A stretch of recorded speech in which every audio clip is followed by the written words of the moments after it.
Hi guys, we're back again to this another episode of Team Off. Yan, syempre medyo matagal-tagal tayong nawala. Kale yung may tawag kasi sobrang tanda. Sobrang tanda na ng natin, ng interval natin. Hi guys, kung nagtataka kayo, dahil wala kami ng isang buwan, yun, dahil sa akin. Yan kasi di ba, nagbagyong Ompong, ang dami nangyari. Basta, maraming nangyari. At syempre, dahil matagal kami nawala, babawi kami sa inyo ngayon. And by the way, this is your Nico Bahe. This is Leo Atienza. And bago lahat, don't forget to follow us on our social media accounts sa Facebook. Facebook.com/tipoff.co. Yan. And hey, we're back! Ano bang pag-uusapan natin yan? After a month na wala tayong episode, Leo. Di na namin alam kung anong episode number namin. Ate, ang pag-usapan natin ngayon is PBA. Kasi, sabi mo natin, matagal tayo nawala. Marami nang nangyari sa sports industry, sa basketball world, din sa Pilipinas pa lang. Di namin updated. So, pag-usapan natin, may mga bumalik, may mga lumipat, may mga nawala. Pag-usapan natin ng PBA, may mga nanggugulang, ikinakagulat natin. Yes, tama. So, pag-usapan natin, parang may, gist lang sa, para sa ating ginaganap na Governor's Cup. Yes. And alam mo naman, Governor's Cup is always na parang everybody's conference.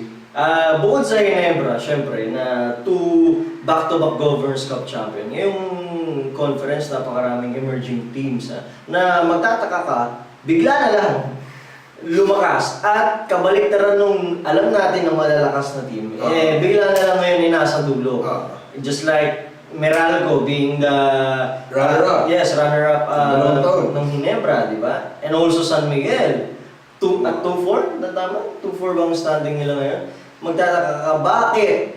Sige, dun muna tayo. Anong ginagawang mali ng mga nandun sa teams na nasa dulo? Sige, dun muna tayo sa Colombian Jeep. Ano ba laging mali? Ay, laging mali. Ako lang yung nag-trade sila. Ano? Sige, bakit na yun? I think sa Colombian Jeep, it's because yung momentum. Kasi, they have a new coach, John Cardell. Yes. Kahit na... hindi na consultant. Oo. Tingin ko kasi medyo, finding their identity pa ngayon. Yes. Tsaka yung, yung import na mayroon sila, I think, he's not the right import for the Colombian Jeep. Sino ba import nila? Si Wright. Na, I think, Hakim Wright. Na hindi siya great fit sa Colombian Jeep. Medyo kasi nagkukulang talaga ang Colombian Jeep sa kanilang front court. Itong si Hakim Wright, more of parang wing player, scorer. But actually, itong Colombian Jeep, every game, they're right into the game until, I think, the third quarter. Kaya lang, basketball is a 48-minute game di ba? Kaya lang siguro because of inexperience of some guys, and also yun, the finding the right identity ng kanilang team, and also the import. Pagdating ng dulo talaga nagko-collapse tong Colombian Jeep. At hindi alam kung sino pupuntahan. Though they have Jeremy King and also Rashard McCartney. Si McCarthy, di ba? Kaya lang, nauubos din naman itong dalawa nito. Naghahanap din sila ng katulong on Kamson, di ba? But still, Colombian Jeep being an inexperienced team and also inconsistent team, changing imports, changing coach, di ba? And also, dapat malakas na sila because ang dami nilang first round pick dapat, di ba? Imagine kung back pa kay Mo. marami na. Di ba? We don't know saan pupunta tong team na to, anong balak ng team na to dito sa PBA. But, let's see what will happen to them after how many years. If magtatagal sila sa liga on that consistent basis na taon-taon na lang ilalim sila, di ba? Except the time of L.A. Revilla and PJ Ramos with the import of Colombian chip. Kaya doon tayo babalik eh. I think Jeremy King and they're on the right track. And Sean McCartney is the future of this team. If they will not trade them. Oo, again. Again. Diba? Pero, yun nga, they're good backcourt tandems. Nagkasama na sila sa D-League eh. Yes. So, very familiar na sila sa play ng isa't isa. Yes. I think what will change the complex of their playing style is kapag nagkaroon na sila ng Iba pang kasama. dominant Big man. big man. Russell Escoto, they're still finding the rhythm dito sa Kasi Colombian jersey. galing pa siyang injury. O next, sino bang nasa ilalim ba natin Northport. yung sa Northport? Actually, Northport is a strong team, di ba? Napakalakas ng Northport. Gaya na nag-depart na tong si Terence Romeo. They're still team to beat eh. Every single game. Magaling naman din yung nakuha na import. Kaso nga lang, I think medyo nag-backfire din sa team nila yung pagkakawala ni Stanley Pringle kasi During the national team. Tapos, nagkaroon pa ng injury si Sean Anthony. So, yung Hello, siya lang auntie. yung kailang yung kailang best local players, nawala. So, parang, so parang medyo nagkukulang. But everybody has to step up. Yeah, with though may absence. May absent na mga player mo. Pero di ba, kaya nga, it's a team basketball. Basketball is a team play, di ba? Kaya, ayun, now that Stanley Pringle and Sean Anthony's are back, talagang, let's see, kung makakahabol pa ngayong dulo na ng conference, itong Global Port Same with with Colombian Jeep.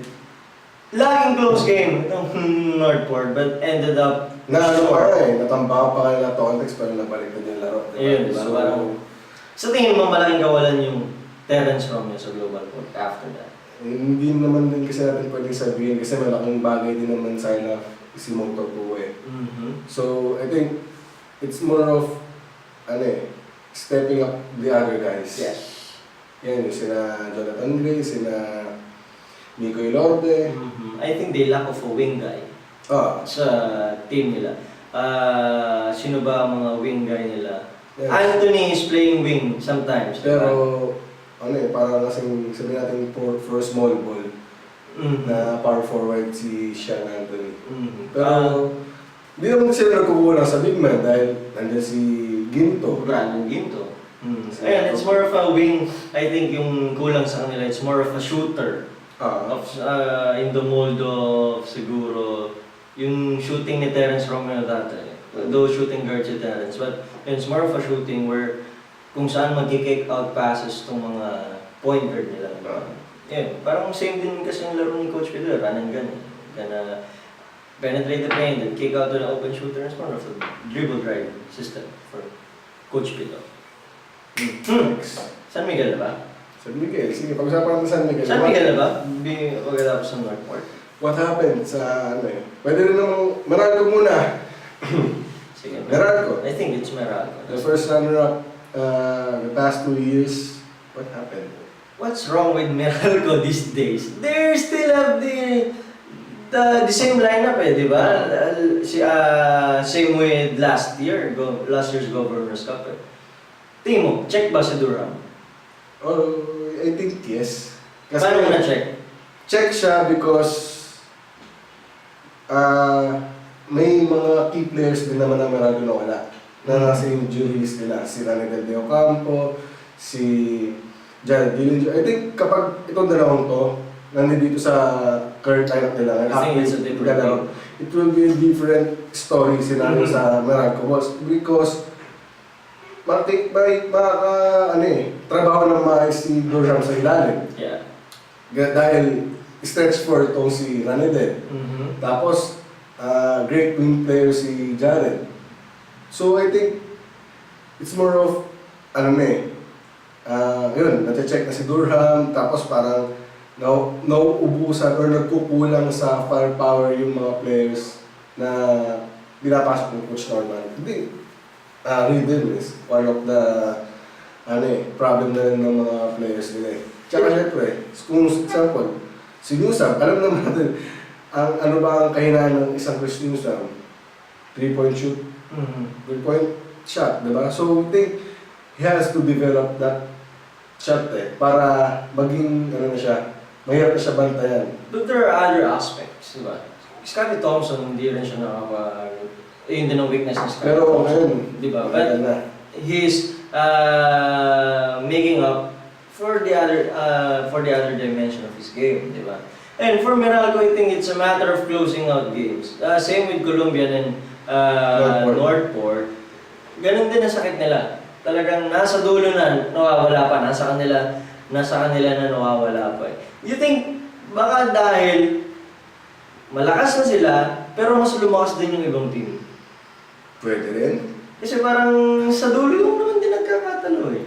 I think It's about closing out games, composure and But di ba, a Norman Black coach team, kung mawawala ng composure, di ba parang nakakapagtaka naman yun. it's too ironic na Norman Black team ka and wala.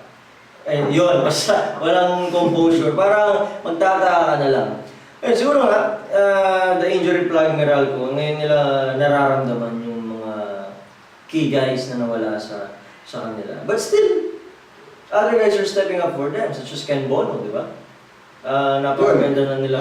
Kaya sinabi natin kanina, stretch for itong si Ranidel. Itong naman si Ken Bono, even though he's not bad, pero kaya naman yung tumira in the outside. So I think malaking tulong din siya for Durham para siya sa paint.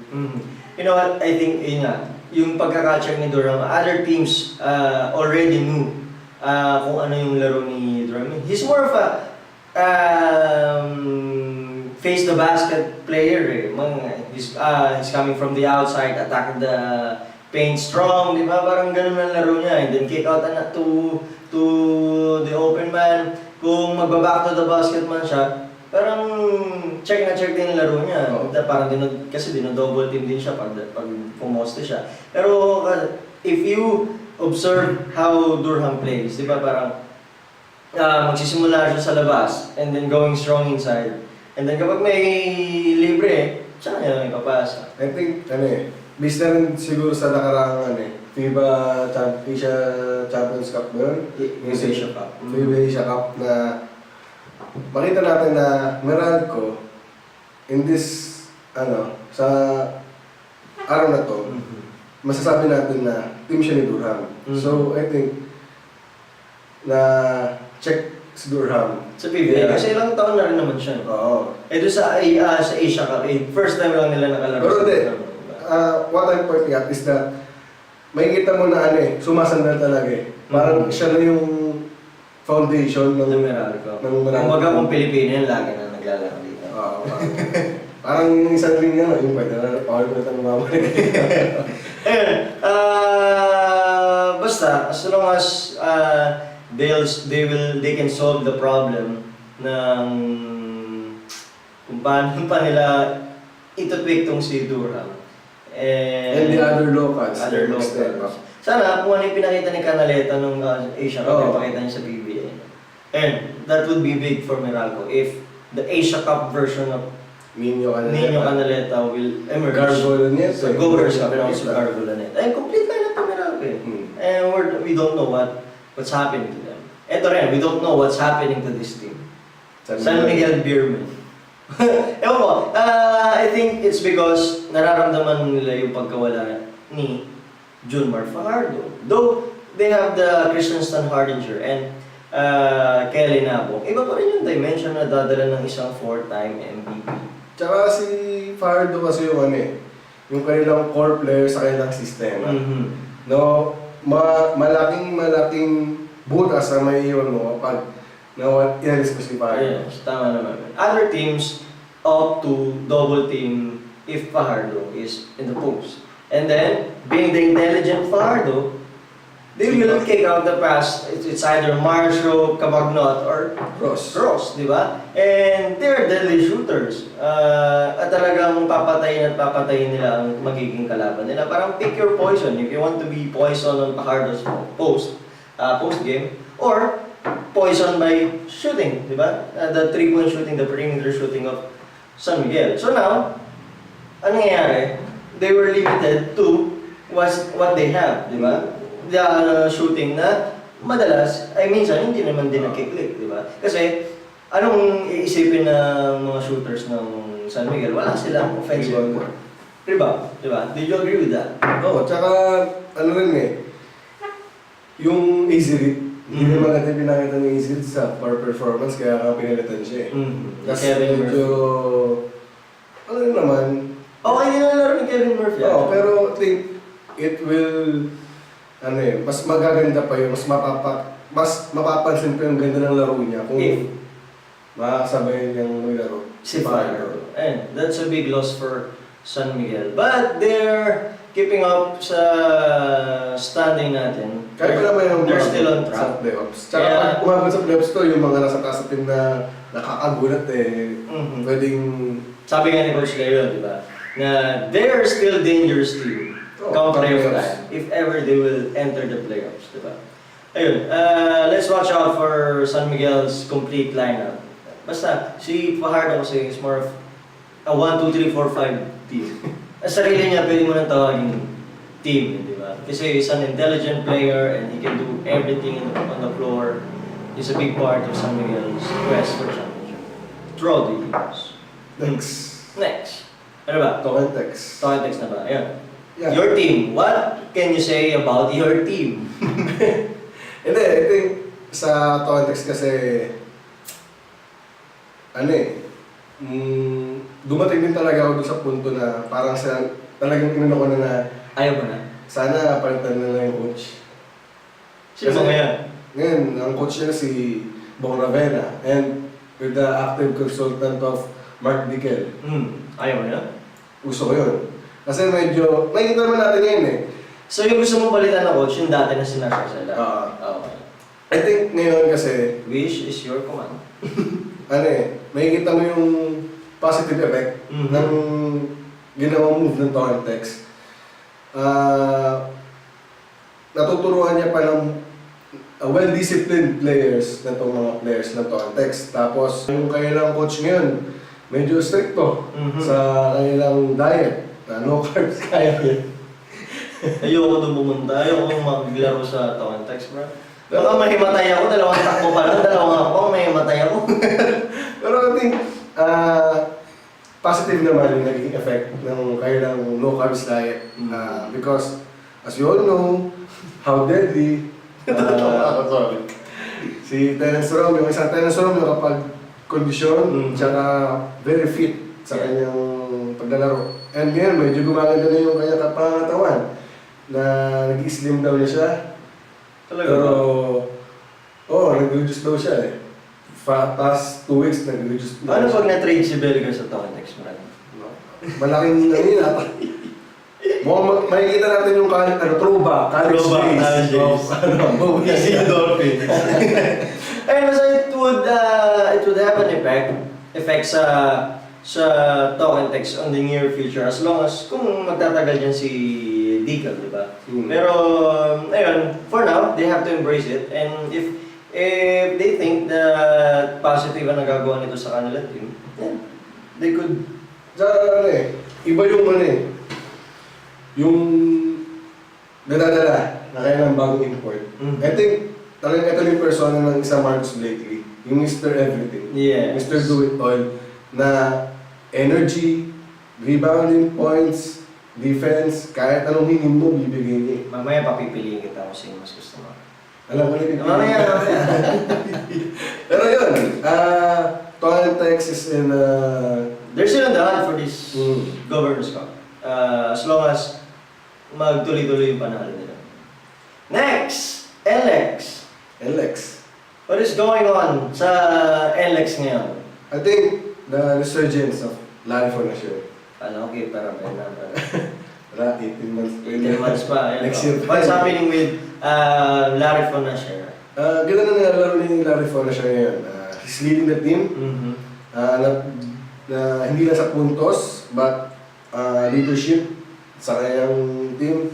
Kahit nung nawala si Coach Yengyao para sa national team, maganda yung tinakbo ng kanyang team. Yung mga players, like sina Mike Talio, sina Philip Panyamogan, yung mga new players na additional players sa kanila is nagpakita na we belong. And what would you expect for Yengyao team? No. From number 1 to number 13 player, or kahit 15. Lahat ginagamit niya. Pipigayan si Coach Yengyao. I think parang napaganda yung pagkaka-hospital ni Larry Fonasher dahil doon sa elbow ni Jeremy Cruz. And it's a good thing na nakikita natin ulit na nagpo-produce tong si Larry Fonasher, di ba? I think the last time na he's dominant is during the 2013 play. Toantex days. Toantex days, during the time na FIBA din, di ba? Talagang kailangan, core player siya, di ba? Ayun, for Alex, hindi ko alam kung mag-stick pa rin sila kay Fuller. I think pinapagaling na nila yung import nila na si Nood masyado. Kasi maganda yung pinapakita nila sa kanilang first 3 games. Yeah. Nagkaroon na talaga ng injury. I think tiwala naman sila doon na pag dumating na ulit. Dumating yung point na nag-heal na yung injury niya, ibabalik ulit ito sa lineup. Pero para sa pack yung Fuller, di ba?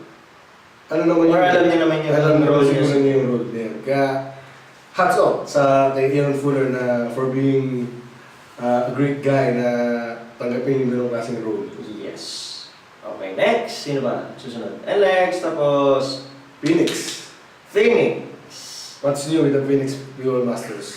Calvin Nueva. Dagdag angas. Dagdag angas, dagdag scoring, dagdag depensa. Energy. Kasi ano pang hihilingin mo kung meron kang additional weapon of Calvin Nueva, di ba? Talagang walang kapalit, walang ipinalit yun sa Alaska, di ba? Ito yung parang sabihin natin 2.0 ni Ronald Tubit. Yung tipo na gugustuhin mong kampe, pero ayaw mong kalaban. Yes, tama. Ayun na. Parang it's an upgrade for any team kapag meron kang Calvin Abueva on the floor, di ba? On your team. Starter man yan or off the bench. Kahit he is also the Marcus Blakely of PBA. Parang gano'n. Pwede. Mr. Everything din naman siya. But as long as he can parang limitahan niya yung mga extra acts niya, yung mga gano'n niya. Parang minsan kasi nadadala siya ng mga antics niya na mas nawawala siya sa laro niya. So sinasabi niya na gano'n naman talaga siya at yung opponent naman yung inaasar niya. Pero syempre, di ba, you're doing your antics and then you're losing. Parang may mali. Parang double block ka doon, di ba? Parang sasaktan ka. Pag yung masaktan katawan mo, talo pa kayo. Ayun, di ba? Pero Phoenix is a great team with Eugene Phelps, Matthew Wright, and also we have a point guard of L.A. Rebellia. Sino ba ang point guard nila? Si RJ Azul. Actually, Phoenix is a complete team as long as meron sila mas magandang sentro. Yeah, Justin Chua, di ba? Pero syempre, Justin Chua. And also Dog Raymond. But you want a more dominant big man than that. I think naman sa lahat naman ng PBA team, dalawang teams lang naman ang siguro sabihin natin safe to say, tatlong teams ang hindi hindi na mo problema sa kailang dominant big man. Sama mo na yung Black Water because of the emergence of Poyera. Ayun. But for Phoenix, malayo pa hindi ko masabi kung they're gonna be a contender. Yes, sa papel, para sa akin, they're gonna be a contender. Let's see, the coming games. Kung pa-close na yung elimination niya. Tingnan natin yung last round. Makikita mo na yung character na mayroon ng mga teams na kalok sa PBA. Kung paano nila i-close out itong eliminations going to the playoffs. Paano mo dadalhin yung momentum? Pero kung gusto mo, panalo ka or talo ka? Speaking of momentum, ang kasunod nating team ay Alaska from losing conferences, napakarami, from losing conferences ng Alaska, they are again emerging as top contenders for this Governor's Cup. And what they are doing right, Leo? I think magandang fit sa kanila ng import. Paano import nila? Si Mike Harris. Mike Harris. Then, nawala na rin siguro yung I think, naging Advantage. Na nawala siya pa Oo, kasi parang sabihin natin distraction. It's more of a distraction yung nangyari na pagiging iwan ni Calvin Abueva sa kanila. Kasi syempre, kung nandun siya, na hindi mo naman siya ginagamit, yung parang may mga tendencies na kailangan siyang lalaro. Tapos hahanapin din ng mga players yun, yung energy na binibigyan ng Calvin Abueva. Ngayon na wala na siya, there are some guys that stepping up. Simon Enciso. Di ba? Ayun, for Alaska, as long as they are following Coach Alex, their game plan, may tendency kasi na Simon Enciso take over games.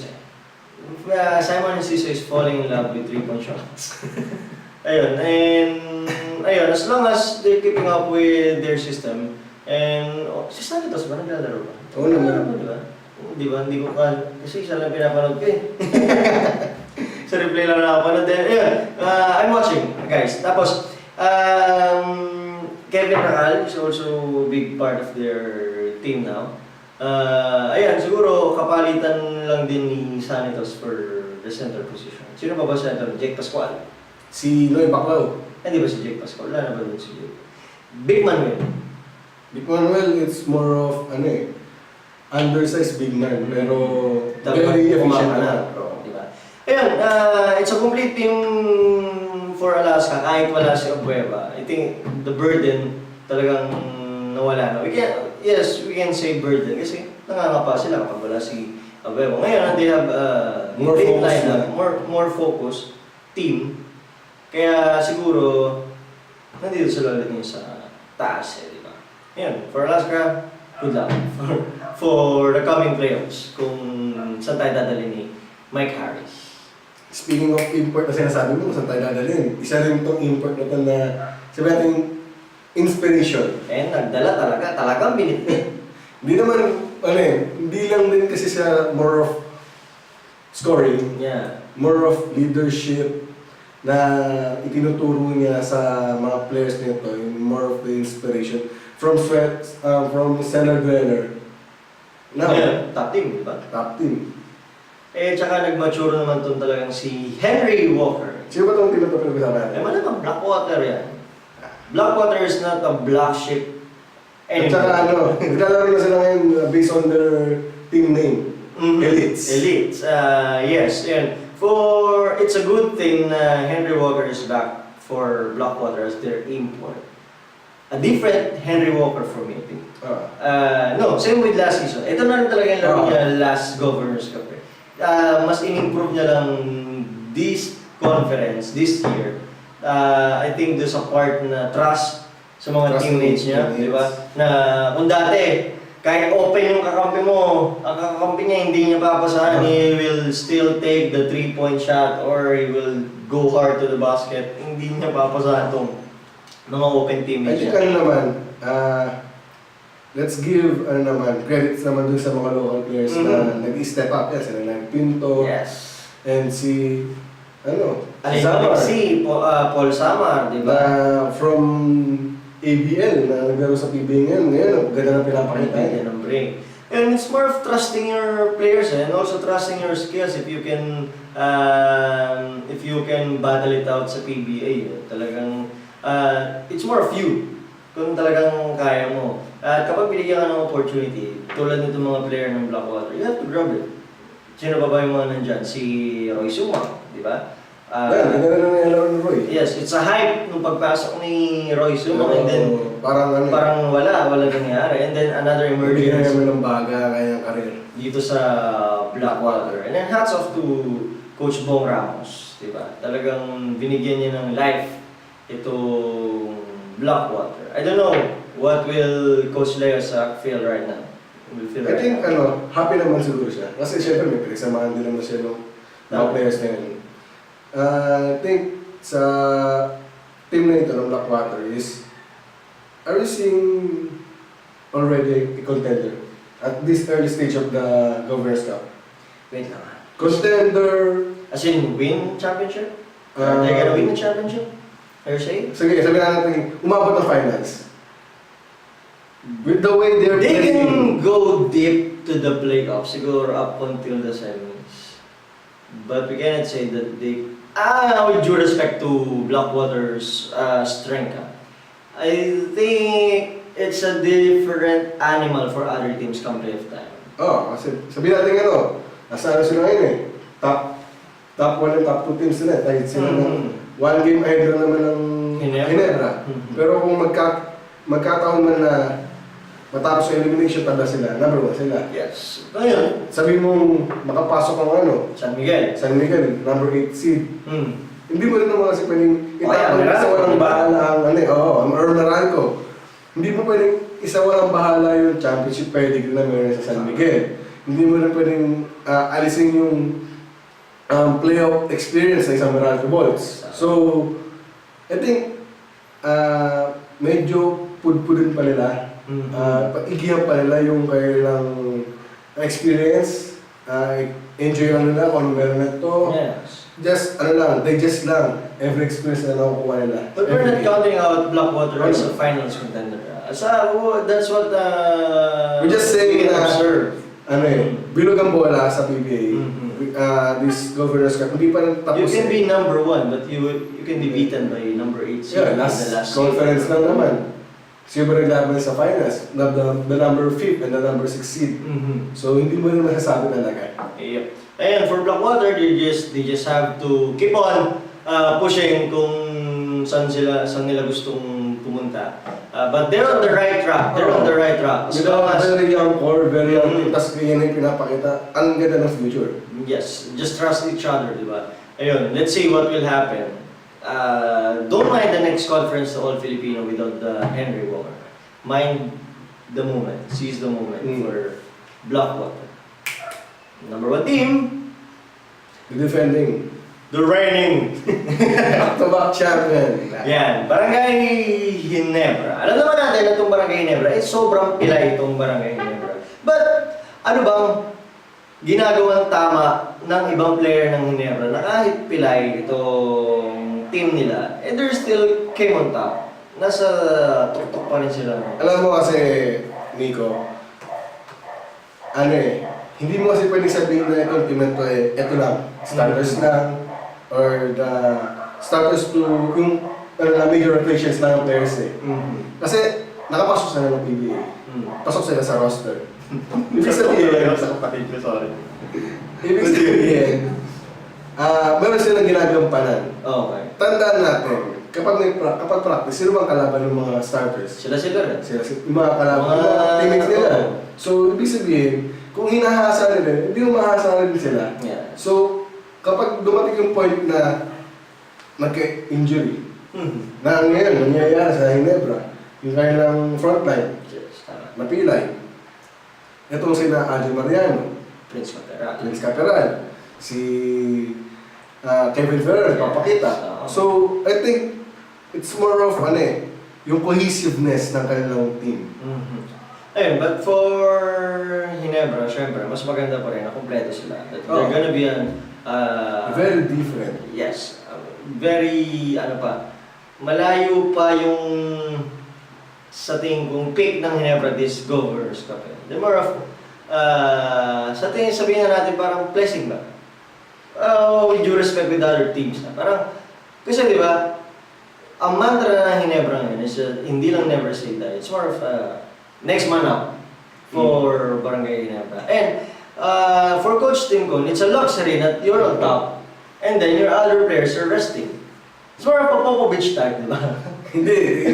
Ito naman kasi yung pagkakasabi ng Popovich type. Si Popovich sinasadya yung pagpahinga. Ito kasi hindi sinasadya. Ito yun nga. Parang kaya nga sabi ko, it's a luxury for Coach Tim Con that they're still on top while playing some role players. Diba? It's more of, may ibig sabihin, may nalakas pa ako. Hindi pa talaga. Mas strength na ngayon ng Ginebra team. Kasi parang sinasabi, parang siguro sa ibang team, ang inisip nila, Greg, Brownlee, the first 5. Hindi lang yun, di ba? Ngayon, na nagpapakita yung kayo ng mga role players, ngayon, panagpahinga yung first 5 nila, tapos kung pinasok ng mga role players ito, hindi na babaling-baling yung mga yan. And I'm happy for everyone na nandito sa time that Ginebra is on a roll on their career, di ba? During the time of Team Con in a Ginebra team, di ba? Parang kasi kami nung panahon namin, nung mga... kasi yung si Team Con, nalate na ng dating. Ay, sorry. Parang kasi, di ba? Parang what a wonderful lifespan na nandito ka sa panahon na nag-champion ng Ginebra. I think it's, the dynasty. Yeah. Na meron ng, example, San Miguel. Yeah. Coach Tim Con is a dynasty himself, di ba? At saan siya magpunta, napatunayan niya is a true winner. Yeah, but for Ginebra, syempre, ang pinaka-main man talaga nila, it's si Justin Brownlee. Though they're a team, they're more of a team, ano yan? Basta, lahat gumagawa sa Ginebra. The new me, not me. Talaga naman, it's a big part of their team, si Justin Brownlee. Pero kung ikaw mapipiliin, would you want a Marcus Blakely or Justin Brownlee? We're speaking about Tokaltex and Ginebra or other team. Or kapag gusto mo, kunwari may team ka, what do you want? Sabi natin kung nasa Tokaltex ako, I would prefer Marcus Blakely than Justin Brownlee. Bakit? Kasi, So if you're going to be a coach, with the way they're playing, and syempre, parehas naman sila naging team con player. Kung ikaw kunwari si Coach Team ko, at you have a chance na mamili ko si Brownlee o si Blakely, who would you pick? Justin Brownlee. Dahil? Dahil kung mag-struggle yung Lucas, anong may kapupunta ng scoring? Na merong tira sa labas, merong threat sa loob. That's his, di ba? Advantage against Marcus Blakely, di ba? Pero, di mo rin kasi pwedeng matawarin yung defense na binibigay ni Marcus Blakely. So, I think it depends kung ano bang needs ng isang team. If they need more of a leader and a shooter, Justin Brownlee. Kung kailangan nila ng kahit paano energy guy na a-anchor sa kanilang defense, Marcus Blakely. Pero ako si Coach Tim ko, ako yung nasa katayuan ni Coach Tim ko, I would prefer, syempre, still, Justin Brownlee with an all-around playing style, di ba? Defense, offense, lahat na assist, Justin Brownlee. Tsaka yung basketball may parang hirap mag-fit ni Marcus Blakely sa Ginebra. Kung running pang Ginebra siguro. Pero hindi natin alam kasi triangle naman din ang... So sila, bahala na silang mamili kung si Marcus Blakely. Yung mga Diba huling laro ng Ginebra ito ang text. So tingnan natin kung sino ang mas kakamada for both teams. It's Marcus Blakely or Justin. Alam mo naman sino, pre. Sino? Si Terence Romeo. Uy! Congrats ka pala kay Mark Agiwa. 10K, baby! There's a whole lot of points. Makapagkahit na siya, di ba? Yes, makapagkahit na sila, buong team. Kaso wala pa na mag-November. Ayan, PBA is... Hindi natin alam kung anong mangyayari. Yes, we have strong teams but other teams are emerging. As we said, talaga hindi mo na malaman kung sino ang malakas sa team ngayon besides Colombian Jeep pa. With due respect, that's a fact. Let's see what will happen in the next coming games. Kung Ginebra will remain on top, ang kalaban nila susunod ay Ross, Magnolia, and Tokaltex. Those are strong teams. And let's see what will happen to Blackwater if they're gonna go deep in the playoffs or hopefully they go to the finals against Ginebra. But PBA, Ginebra talagang sinabi niya Ginebra pasok sa finals. Dabihan niyo yung views, ha? Ginebra will go to the finals against any team, and we're gonna win the championship. Please, guys, ngayon lang sa part lang na to magiging bias sa lahat. Pag may champion, And it's a fact. Pag may nag-champion, papaano ka ba? Wala sinabi ganun. Kasi marami ako nababasa ng ganun, di ba? Pag Hidden champion ang ano, papakalbo ko, nasa na sila yun. Nasaan na sila ngayon? Iba nga, magpapaputol daw eh. Tatakbo pa nga na ano eh. Sa ano, Baywalk. Sa Baywalk. And I think na let's wrap this episode, and I hope guys you're listening to this podcast, lalo na mga number 1 team na Ginebra fans. And also PBA fans, basketball PBA fans. Ayun, maraming salamat sa pakinig dito sa episode na to about PBA. Hindi namin alam kung anong episode number.